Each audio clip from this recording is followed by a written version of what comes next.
Shalom les Koulam.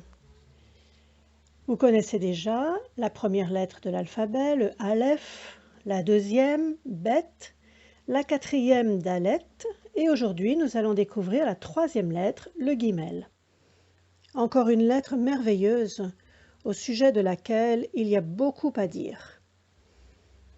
La première fois qu'un mot commençant par cette lettre apparaît dans la Torah, c'est dans le livre de Bereshit, au chapitre 1, verset 15, à propos de la création de deux grands luminaires, Meorot Hagedolim. Gadol, ça veut dire grand, et donc d'emblée on comprend que la lettre Gimel fait référence à la grandeur. Mais qu'est-ce qui fait que cette lettre est grande? Les deux grands luminaires, le soleil et la lune, partagent leur lumière pour illuminer le monde. On voit donc qu'il y a l'idée de don, de partage. Si on regarde comment est dessiné le Gimel en écriture carrée, en écriture d'imprimerie, on voit que cette lettre ressemble à un petit bonhomme. Et d'où vient ce petit bonhomme? Il vient de la lettre précédente, le Bet. Bet, c'est la maison. Ce petit bonhomme sort de la maison. Nous avions vu que la maison, c'est l'espace familial, c'est le domaine du sacré, le lieu du bien-être, de la sécurité. Mais nous ne sommes pas faits pour rester dans la maison. Pour grandir, nous devons sortir de ce lieu de confort. Comme Abraham, à qui Hachem a dit « Lech lecha », quitte la maison de ton père.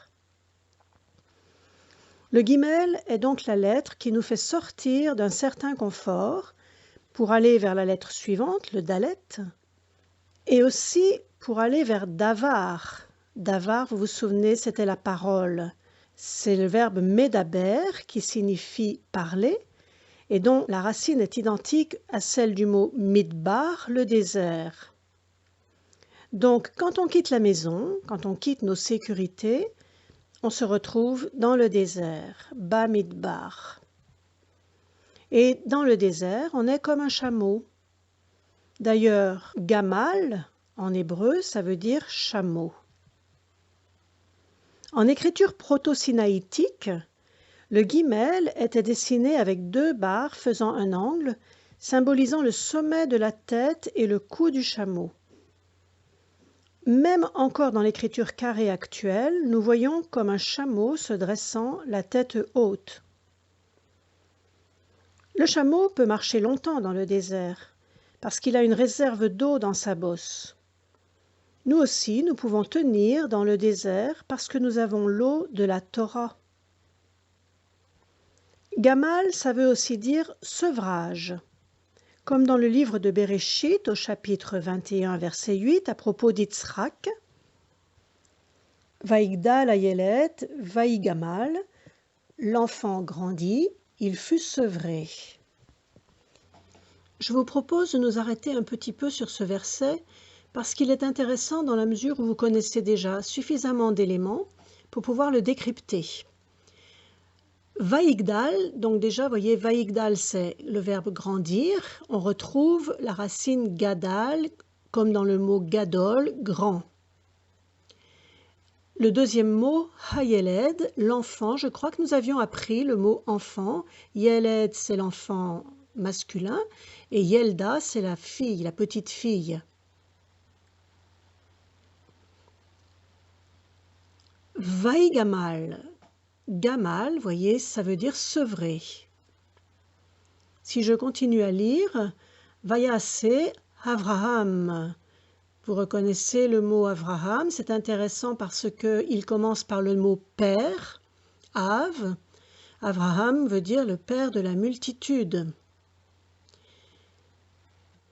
Mishte Gadol, on retrouve le mot Gadol, qui veut dire grand, un grand festin. C'est à l'occasion de la fête de Purim que l'on parle du Mishté, le grand festin. Si je continue, Beyom Higamel, alors je retrouve Gamel, la racine du mot sevré. Beyom, nous avions appris Yom, qui veut dire jour, précédé du Bet pour dire dans le jour. Donc Beyom Higamel, ça veut dire le jour où l'on sevra, Et dernier mot de la phrase, Yitzhak. Si je relis le verset lentement en entier, Vayigdal hayeled, Vayigamal, Vayase Avraham mishte gadol, Beyom higamel et Yitzhak. Donc après avoir donné le lait à son enfant, la mère lui donne la possibilité de devenir indépendant. L'enfant quitte le sein maternel, c'est-à-dire un lieu de sécurité, pour pouvoir grandir. Avec le guimel, il s'agit donc de sortir du recevoir pour pouvoir donner à son tour. D'ailleurs, guimel a pour racine gal, qui signifie libération. Et au milieu, on a le mot yam, la mer. Nous avions appris le mot yam, qui signifie mer. La réalisation de notre être, notre libération, notre sortie d'Égypte, nous oblige à passer la mer. C'est le passage de la mer Rouge, c'est Pessah, pour ensuite nous retrouver dans le désert, pour écouter la parole d'Avar. Et après avoir écouté cette parole, nous sommes capables de donner à notre tour ce que nous avons reçu. Aller vers l'autre, vers le pauvre, vers Dal, vers le Dalet. Et donc il y a une question posée dans le Talmud. Pourquoi le Bet précède Gimel et Gimel lui tourne le dos? Et le Talmud répond, parce que Bet représente la maison ouverte à tous, Gimel représente le Gever. Gever, c'est un autre mot pour dire homme en hébreu, mais c'est homme dans le sens d'un homme qui a atteint l'âge adulte, donc un homme fort. Vous remarquez que ce mot Gever commence par la lettre Gimel. Et donc cet homme voit une personne pauvre, Dal, se tenant à l'entrée de sa maison et tournant autour pour obtenir de lui de la nourriture. Maintenant, si nous regardons la forme de la lettre Gimel, en haut nous voyons comme un visage, puis un grand corps et enfin 2 jambes. Et l'homme court en avant vers le Dalet pour lui donner la Tzedaka. Et le Dalet, lui, a la jambe légèrement dirigée vers l'arrière pour recevoir. Quand le Gimel rencontre le Dalet, c'est-à-dire quand le riche rencontre le pauvre, ça forme le mot Gad. Nous avions vu que ce mot Gad signifie bonheur. Et nous remarquons aussi que Gimel plus Dal, Dal c'est le pauvre, eh bien les deux ensemble forment le mot Gadol qui signifie grand. On retrouve de nouveau cette idée de grandeur que nous avons vue tout à l'heure à propos de la formation des 2 grands luminaires. Et vous voyez, si on prend les 2e, 3e et 4e lettres de l'alphabet, Bet, Gimel, Dalet, ces 3 lettres forment le mot Beged qui signifie vêtement. Le Gimel qui sort du Bet va donner au Dalet un vêtement. Le riche qui sort de la maison va donner au pauvre un vêtement.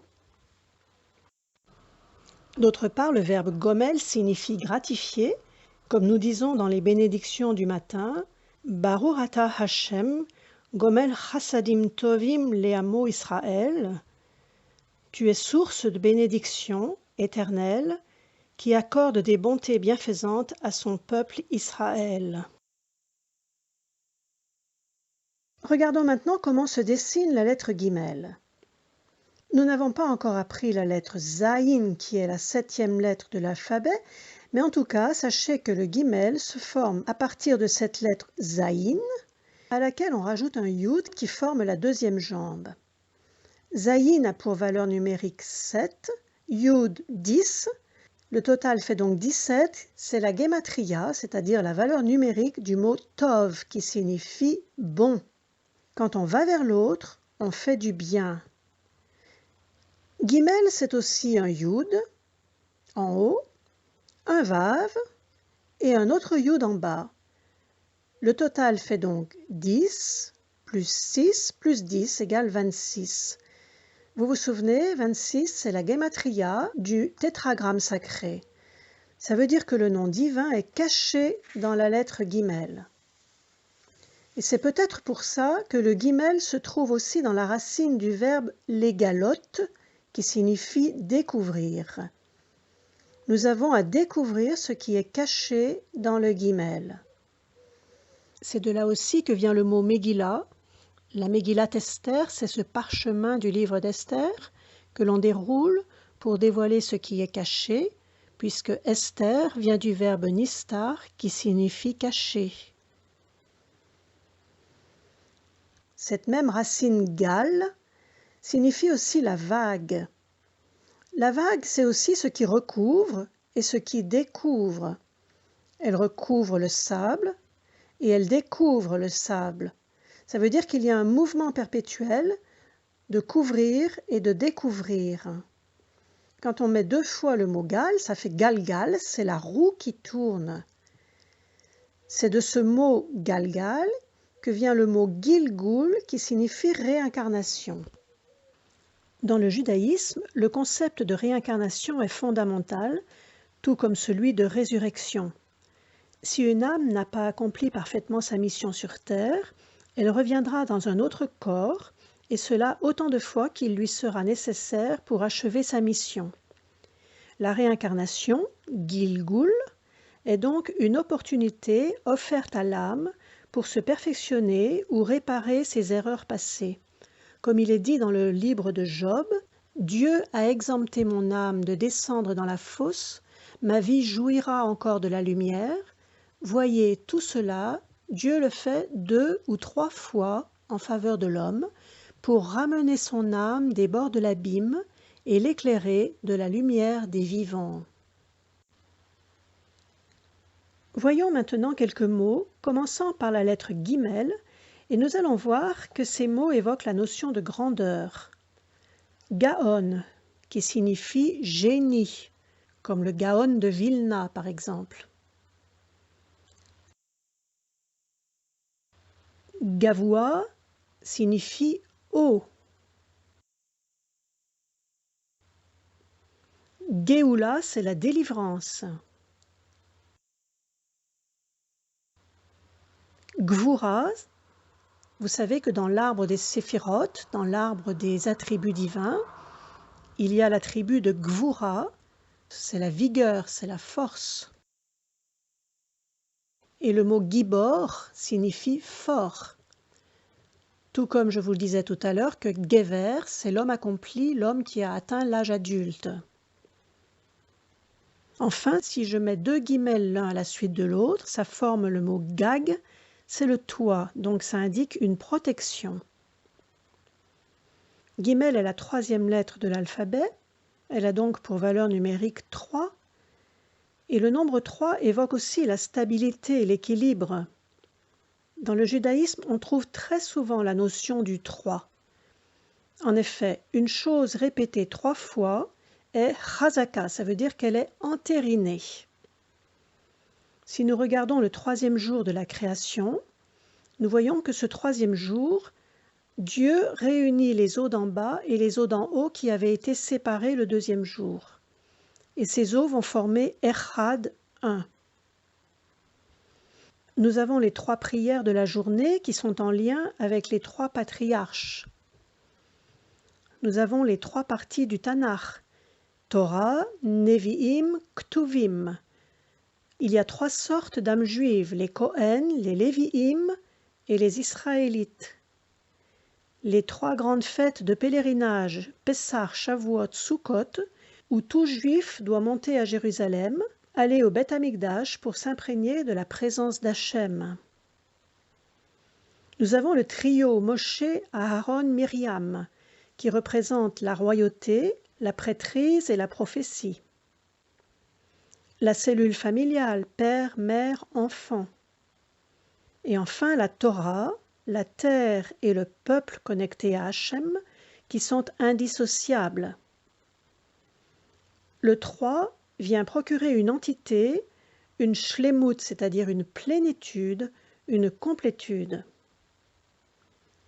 En conclusion, je vous dirais que si on ajoute Aleph plus Bet plus Gimel plus Dalet, 1 plus 2 plus 3 plus 4, on obtient le nombre 10, Yud qui représente le divin.